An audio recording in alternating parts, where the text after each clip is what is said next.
Ayam di Kelantan masih mengekalkan harga biasa bagi barangan tersebut walaupun memasuki bulan Ramadan semalam. Bagaimanapun, rata-rata peniaga tersebut yang ditemui di Kota Baru berkata mereka mungkin tidak dapat mengekalkan harga tersebut jika pemborong dan pembekal menaikkan harganya.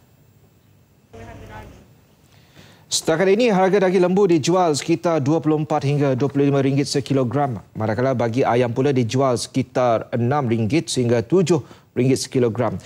Menurut mereka, tidak mustahil akan berlaku kenaikan harga barangan keperluan seperti daging dan ayam kerana ia antara yang menerima permintaan tinggi daripada pembeli. Bagaimanapun, jika berlaku kenaikan harga oleh pihak pembekal, mereka berjanji ia tidak akan membebankan pengguna. Kalau berguna bebel pun, bazar token naik, kita akan naik. Tapi tidaklah sampai 30. 20 lebih lah, 20, 27 tu lah. Setakat ni harga kilo berapa dekat? 25. Oh, bimbang juga murah. Kadang-kadang kalau naik harga kat orang tak boleh beli. Mahal. Harga tu kalau token naik kat kita jual naik. Kalau token tak naik kita jual harga biasa. Masalah sekarangnya takut lembu naik, kita penjual pun terpaksa naik. Tu keadaan tu. Takkan buat kerja saja. Kalau saya kalau lembu kalau boleh RM50 kak, tak padan bagi koli ke apa, tak ada kerja saja. Ayam tu begitu. Kalau rasa naik kak, jual naik. Kalau dia turun, kita jual turun juga. Kasihanlah. Bagi pengguna pula, mereka amat berharap harga sedia ada dikekalkan. Mereka juga berharap tidak menghadapi kesukaran mendapatkan bekalan bahan mentah itu dengan harga yang berpatutan. Saya duduk beli itu masih tetap lagi sekilo RM25. Duduk setara tu lah. Kalau boleh kak, kurang dah sikit kilo tu kak. Boleh lagi kau.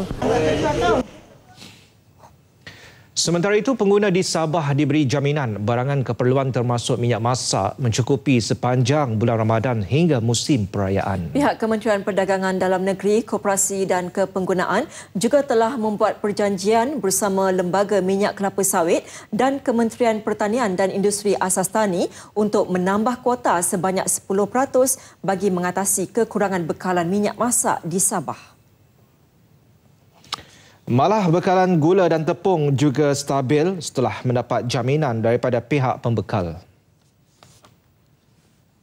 Akan menambahkan kuota 10% untuk minyak masak. Minyak masak 10%. Kuota dihadapkan daripada September, Oktober, November bawa ke sekarang musim perayaan ini. Dalam pada itu, beliau turut menasihati para penjual di Bazar Ramadan untuk meletakkan tanda harga di setiap barangan jualan mereka bagi memudahkan pelanggan membuat pilihan selain untuk mengelakkan penipuan. 1000 program akan diadakan di Melaka sepanjang bulan Ramadan ini di bawah Ihya Ramadan peringkat negeri. Program bakal melibatkan pelbagai jabatan dan agensi di bawah Kerajaan Negeri Melaka, Badan Bukan Kerajaan NGO bagi menyemarakkan sambutan Ramadan bersama masyarakat di negeri itu. Penganjuran program Ihya Ramadan peringkat negeri Melaka menjadi tradisi di negeri itu sejak 1980-an lagi dan menjadi satu-satunya negeri yang menganjurkannya di peringkat negeri. Pelancaran tahun ini disempurnakan Ketua Menteri Melaka, Datuk Seri Idris Harun. Bajetnya lebih kurang RM240,000 dan saya kira kali ini dia juga merangkumi bukan saja struktur masyarakat seperti JKK, surau, masjid dan institusi agama, tetapi ia juga terangkum di dalamnya sekali program-program di peringkat kerajaan, agensinya, NGO dan lain-lain lagi. Pelancaran program Ihya Ramadan Negeri Melaka 1435 Hijrah 2014 berlangsung di Masjid Nurul Hidayah Batu Berendam Melaka yang turut dihadiri Ketua Pengarah Jabatan Hal Ehwal Khas Jasa Datuk Fuad Tan Sri Hassan. Ketua Menteri sebelum itu berkesempatan menunaikan solat sunat tarawih bersama wakil-wakil rakyat negeri yang diimamkan oleh Imam dari Mekah Muhammad Sharif Imrani. Muhammad Sharif yang ditemui mengakui gembira dapat menyambut Ramadan buat tahun ke-15 berturut-turut di negeri itu.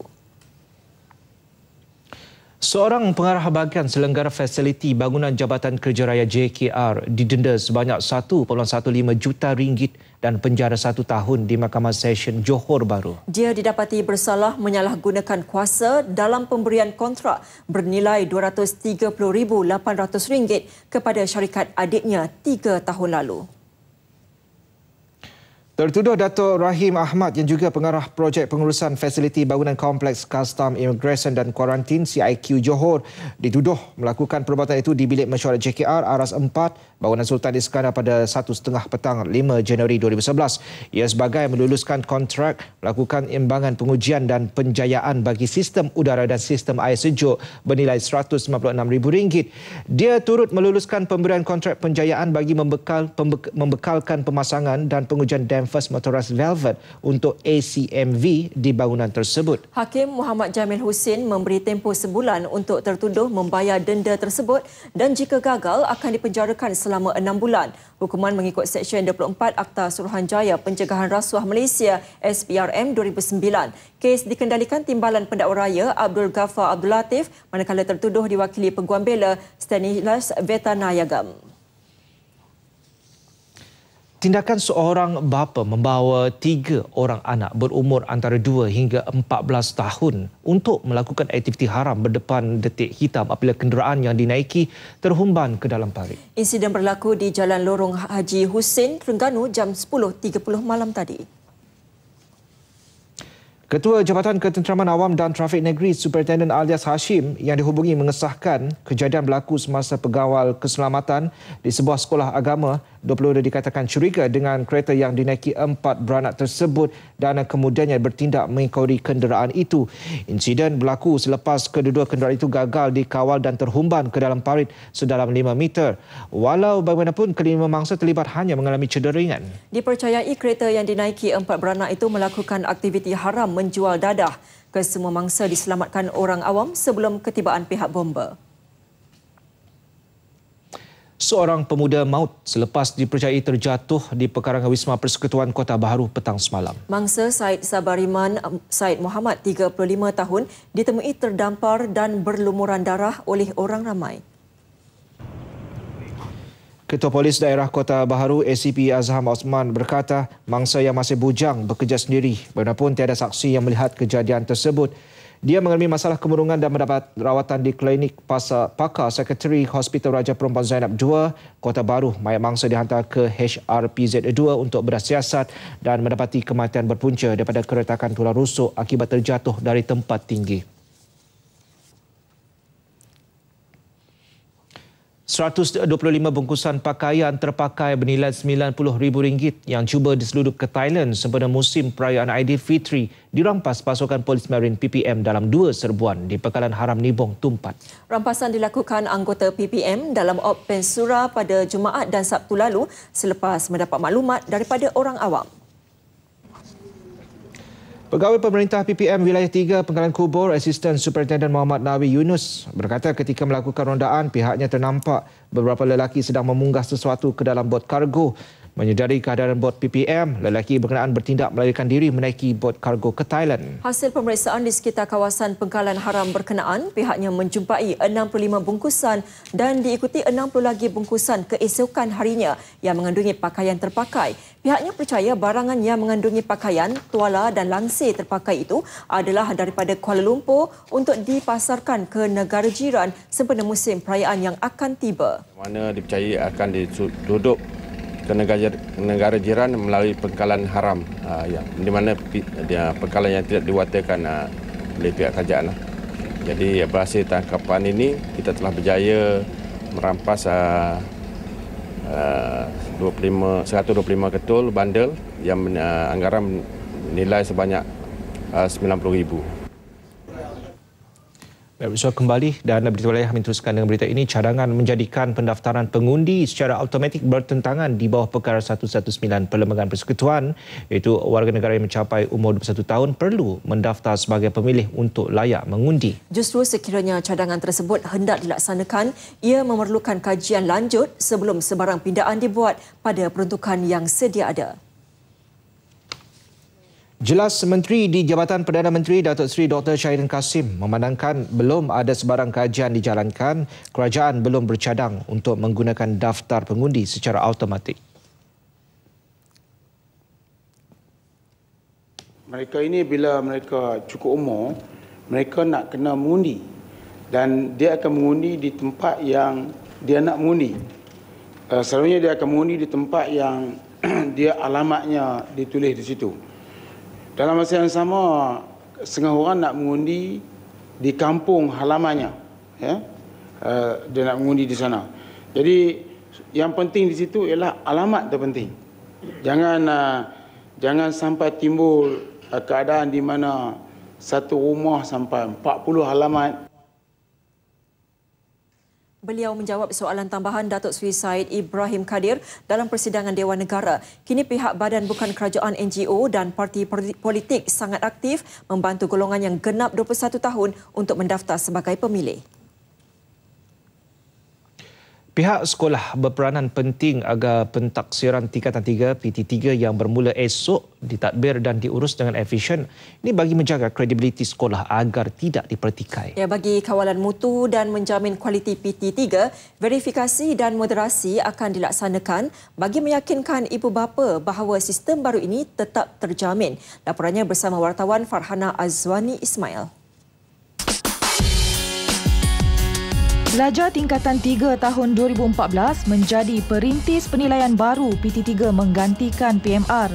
PT3 melibatkan lebih 420,000 pelajar tingkatan 3 dan 2,375 buah sekolah di seluruh negara yang akan menerima soalan yang setara.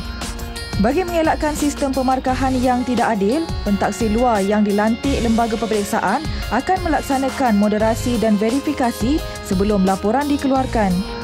Apabila guru-guru telah diberi mandat untuk melaksanakan pemeriksaan itu, mereka akan memeriksa respon-respon dan jawapan-jawapan murid ini.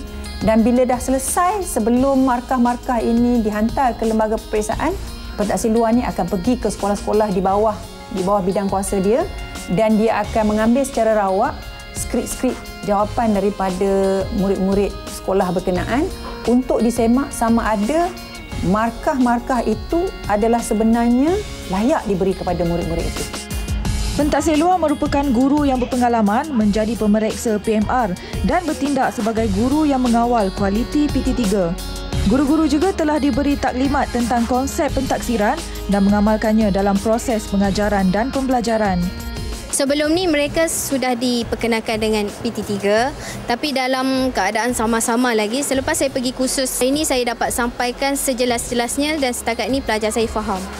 Pelajar diajar berdasarkan tema, tajuk atau kemahiran mata pelajaran yang perlu dikuasai sebelum guru mentaksir perkembangan pembelajaran pelajar tersebut berdasarkan pemerhatian dan penilaian guru itu sendiri. Setiap pelajar itu perlu menggunakan 6 waktu untuk menyelesaikan tugasan mereka dan kami akan memberikan penskoran markah. Pelajar perlu buat kajian mengenai petikan yang diberi dan mereka menganalisa cerita berkenaan dengan perpaduan kaum. Bagi ibu bapa yang ingin mengetahui tahap pencapaian anak-anak mereka, pihak sekolah akan mengeluarkan 4 laporan pencapaian pada bulan November, iaitu laporan pentaksiran sekolah, laporan PT3, laporan PAJSK dan laporan pentaksiran psikometrik. Isteri Perdana Menteri Datin Seri Rosmah Mansor berpuas hati dengan tahap pemulihan kesihatan adik Muhammad Firdaus Dullah, remaja orang kurang upaya OKU di Hospital Tunku Jaafar, Seremban. Justru beliau mengajak masyarakat dan ibu bapa supaya prihatin dengan keperluan anak walaupun ada antaranya tergolong kalangan OKU. Beliau meluangkan masa melawat adik Muhammad Firdaus Dullah bagi melihat perkembangan kesihatan adik Firdaus yang berada dalam penjagaan dan kesihatan yang baik. Kita dapati bahawa adik Muhammad Firdaus sedang sembuh ya dengan memuaskan, dan saya telah pun diberi taklimat oleh pengarah hospital tadi bahawa adik Muhammad Firdaus telah pun makan dan tidur berehat dengan baik, dan badannya telah naik 2 kilo lebih ya, 2.3 kilo, dan insya-Allah beliau akan sihat dan akan discharge masa hari raya agaknya ujung minggu ni ataupun minggu depan, dan akan diserahkan kepada Jabatan Kebajikan Masyarakat Negeri Sembilan. Turut sama ialah Menteri Pembangunan Wanita, Keluarga dan Masyarakat Datuk Seri Rohani Abdul Karim serta Yang di-Pertua Pekerti Negeri Sembilan Raja Datin Seri Salbiah Tengku Nujmuddin. Pengerusi Institut Keselamatan dan Kesihatan Pekerjaan NIOSH Tan Sri Lilam Tai melahirkan kebimbangan terhadap peningkatan kemalangan melibatkan pekerja yang berulang-alik dari tempat kerja. 27,671 kes direkod tahun lalu berbanding 18,387 kes pada 2012. NIOSH memandang serius perkara itu dan menyeru semua pihak memainkan peranan masing-masing dalam usaha mengurangkan jumlah kes. Jelas Tan Sri Lilam Tai, kemalangan berlaku pada bila-bila masa tidak mengira tempat. Sehubungan itu, masyarakat perlu sentiasa berwaspada dan mengambil langkah keselamatan serta berjaga-jaga terutama di lokasi yang berisiko mendapat kemalangan.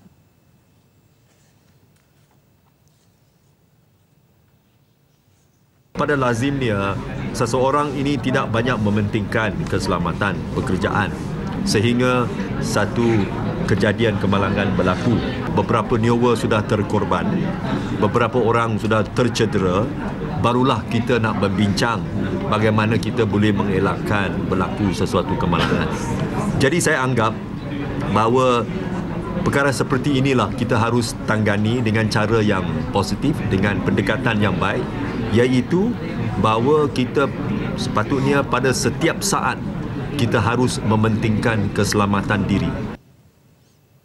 Sehubungan itu, Tan Sri Lilam Tai mencadangkan agar kempen-kempen keselamatan perlu diperhebat melibatkan semua peringkat termasuklah agensi-agensi kerajaan, majikan, badan-badan bukan kerajaan, NGO dan masyarakat serta pekerja khasnya. Sementara itu, jumlah kemalangan yang melibatkan sektor industri menunjukkan penurunan mendadak.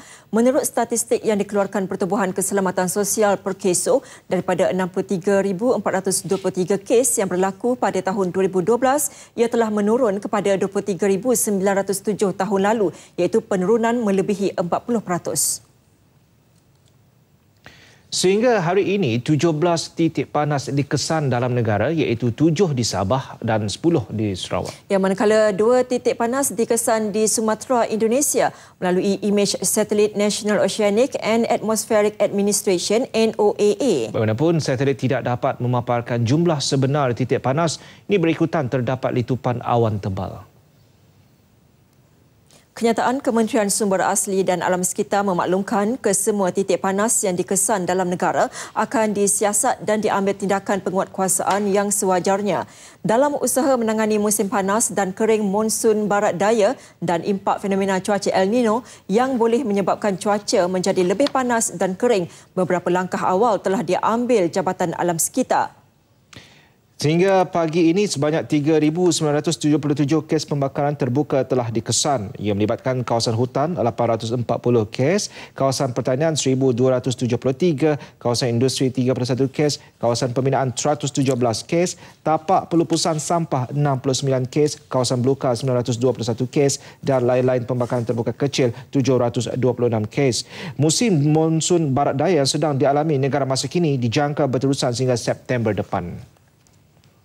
Saudara, program Jelajah Ramadan RTM di Sarawak bermula hari ini. Program Jelajah kali ini meninjau ke beberapa buah rumah bekas kaki tangan RTM sekitar Kuching yang banyak menyumbang kepada jabatan. Konvoi peserta jelajah dilepaskan Ketua Pengarah Penyiaran Datuk Nur Haiti Ismail di pekarangan RTM Kuching dan memulakan kunjungan ke Rumah Mat Deli, bekas pemandu jabatan yang telah bersara 4 tahun lalu. Namun beliau tidak mampu berkomunikasi dengan sempurna akibat penyakit yang dihidapinya sejak beberapa tahun lepas. Turut diziarahi ialah kediaman bekas juruhebah popular Radio Sarawak era 60-an dahulu, Puan Rosni Cik dan juga Puan Hajah Hasanah Haji Daud.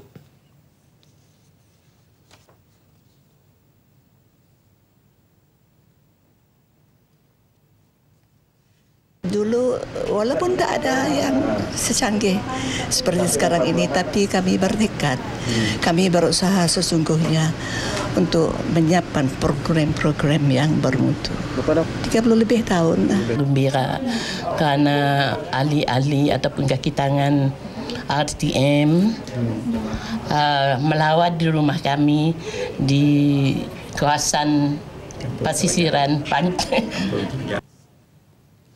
Datuk Nur Hayati berkata pendekatan ini bagi mengenang jasa warga penyiar yang berperanan penting semenjak penyiaran di Sarawak bermula pada tahun 1954.